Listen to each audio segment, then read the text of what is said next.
ও মা, খাদানের গল্পটা কি গো? শুন, খাদান আসেন এক বিড়ি খাওয়ার লোক, তার হাতে সবসময় একটা কুড়াল থাকে। খাদার নাম শুনে ভুল ভেবেছিস? ফায়ার আমি। একদিন একটা ছোট্ট মেয়ে খাদানের বিড়ি খাওয়ার স্টাইল দেখে তার প্রেমে পড়ে যায়। ওই খাদান, তোকে ভালোবাসি রে, বিয়ে করবি আমায়? হেট, কি করছিস তুই এগুলা? তুই আমার থেকে কত ছোট জানোস? এটা কোনোদিন সম্ভবই না। আমার যদি কোনো ছেলে হয় তাহলে তোর সাথে তার বিয়ে দেবো, বুঝছস? মানছে মন যাইবো আমার। ফুট, খাদান আমি।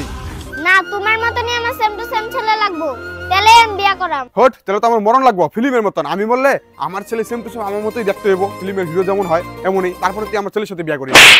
এই কথা কইয়াই পিয়া দিদি খাদানের মাথার বাড়ি মারে।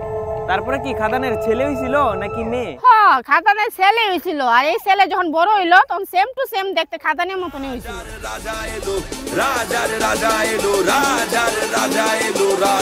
পরে পিয়ার কি হলো?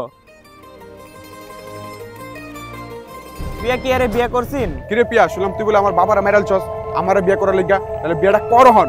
আরে আমি তো প্রিয়া না, আমি তো প্রিয়ার দিদি। তোর বাবার মাথার যে বাড়ি মারছিলাম আমি সেইটা। কি? তাহলে প্রিয়া কই? যার লাগি এত কিছু হয়ে গেল হাই নাই নে।